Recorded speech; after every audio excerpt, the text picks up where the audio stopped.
Hi guys, welcome back to Life of Clay for another sculpting video. Kenji here, your sculptor, and today I will be showing you how I made this another tarantula sculpture, the Socotra Island Blue Baboon tarantula, Monocentropus balfouri. But before we begin, please consider subscribing if you haven't subscribed yet, and hit that notification bell icon so you don't miss out all of our future videos. Okay, so come bring the clay on and let's get started.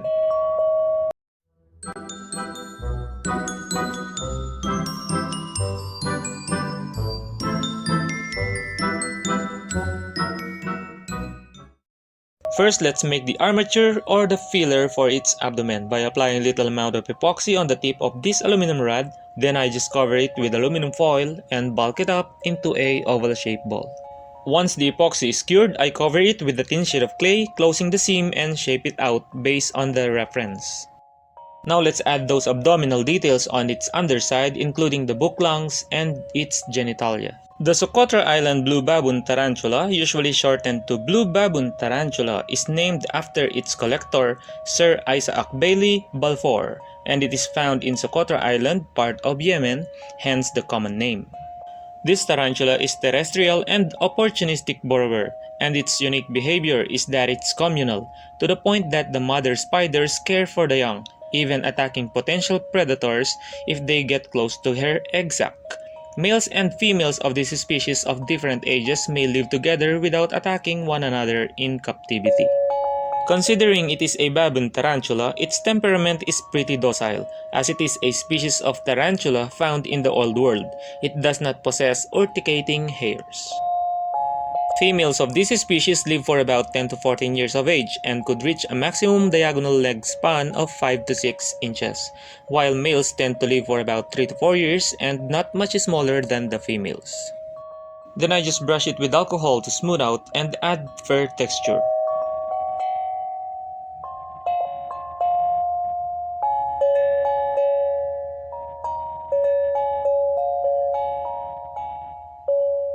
Then I also add its anal and mark down the spinneret's locations.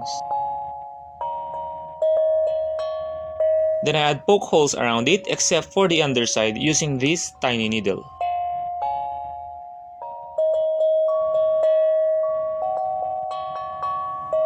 And we can now gear it with heat gun. Next is sculpting its prosoma or the fused head and thorax. Same procedure is applied in building its filler, but form this one into a flat, rounded shape. First, I pre-cover it with a thin sheet of clay to give it its basic shape and create a good solid base since it requires lots of work and will hold lots of details later on. Then after that, I just cure it with heat gun. And we can now add all its ventral details including the sternum, coccyx, and underside part of its mouth.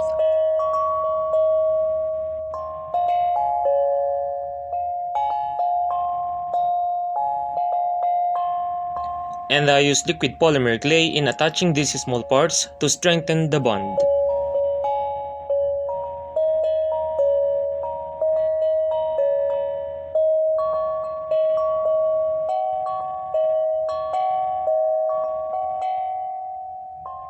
First texturing the underside of its mouth and shaping the joints of the trochanters, and add poke holes on them. Now we're done sculpting its ventral, we can now cure it again using heat gun. Now let's resume sculpting its carapace by sticking this round thin sheet of clay on the top portion. Pressing it, trim off the excess and shape it out.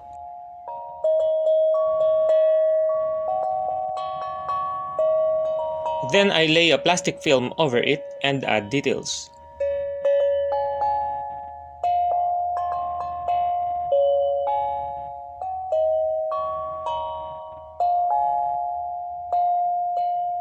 Then I add these two bean-shaped pieces of clay for its chelicerae and I create slots underneath them for the fangs which will be added later.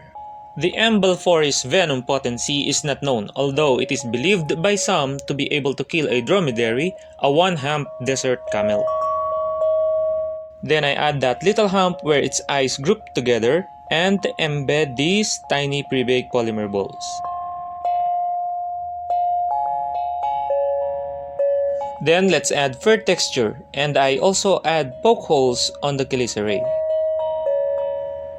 And we can now gear it with heat gun.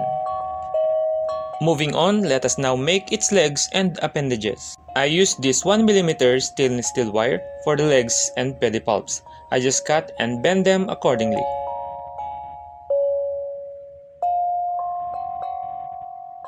Then I wrap around cotton twine on them, gluing both ends to secure, then brush them with clear resin. This will give the wires the tooth for better adhesion of the clay. Then I just set them aside to cure. Now they are ready and I cover the leg wires with strip of clay, close the seam and shape them out based on the reference. Then adding segments for texture and poke holes on them.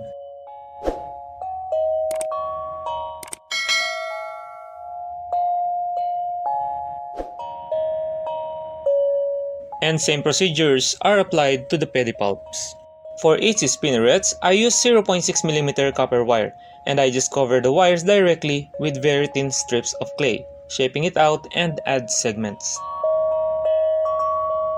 For the fangs, I just cut a thin roll of clay into small pieces and roll them out into conical spines, then slightly curving them on top of a tile. And now we're done with the legs and appendages, I just put them in the oven to cure. We can now join together its main body. I just pull this wire out of its abdomen to expose its slot. Then I just trim off the wire of its prosoma a little bit, pour some glue into the hole of the abdomen and join them together. Set aside for a few minutes to let the glue cure. And now I'm going to fill the gap on the connection with this 2 parts epoxy putty. I just stick a little amount on the gap, blending it in and shape it out. Then I also use the same epoxy putty to extend its coxae by attaching small pieces of it on each end, then temporarily inserting each legs one at a time to shape out its joints.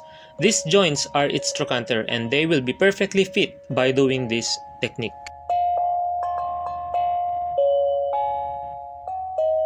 Then let's set it aside to let the epoxy putty cures into rock solid. Next, painting it. But first, let's do the priming by using gray gesso. This will ensure the better adhesion of paint to the surface of our sculpture.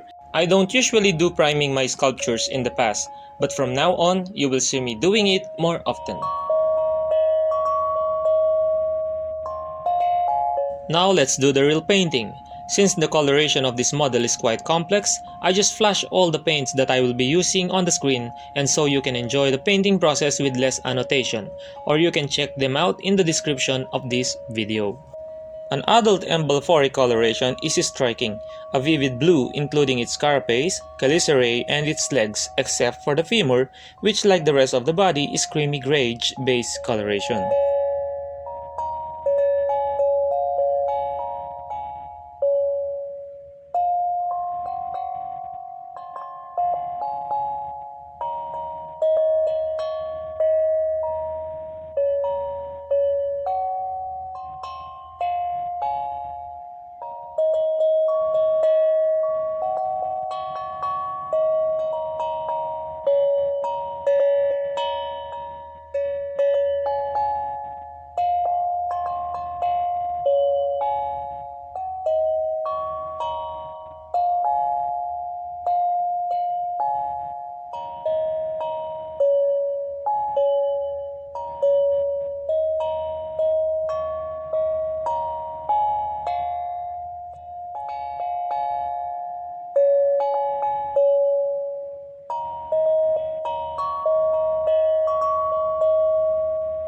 And now that the painting is done, let us now move on to the hair planting stage.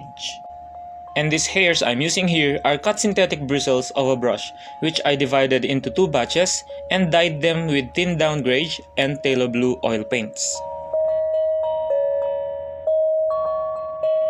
And I use clear epoxy as adhesive for its hairs. I just dip the root end of each hair into it and insert to those micro holes around each legs, pedipalps, abdomen, and chelicerae. Planting the hairs one by one indeed a painstaking job, and actually, one leg took me 1 hour to finish. But this process and technique can only be done by hand to achieve the near realistic look of our tarantula.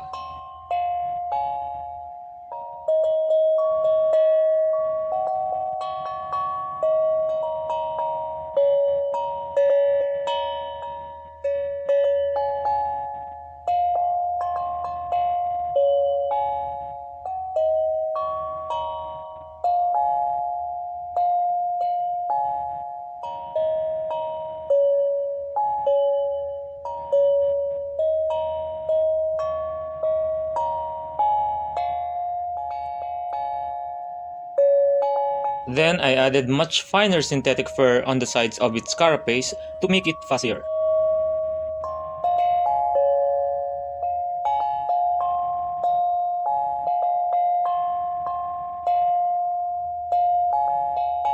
We can now assemble it, and I use super glue in attaching all its parts.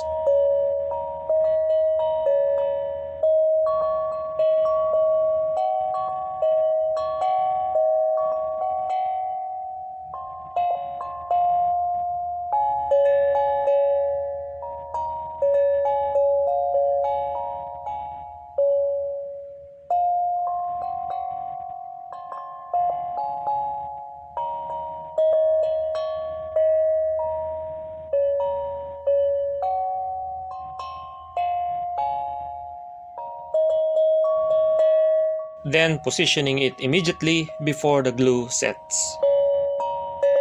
And we can seal it now with ultra matte water-based varnish.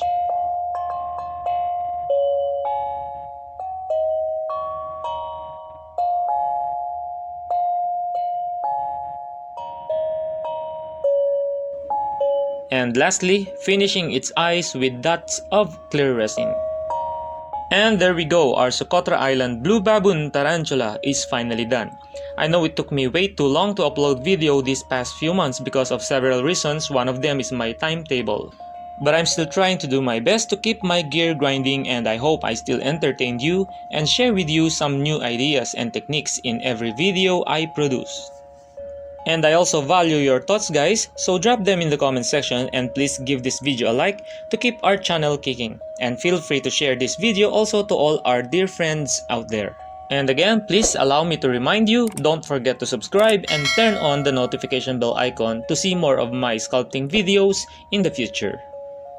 Thank you again for watching, see you again next time, and wherever you are, guys, have a great day and evening, everyone.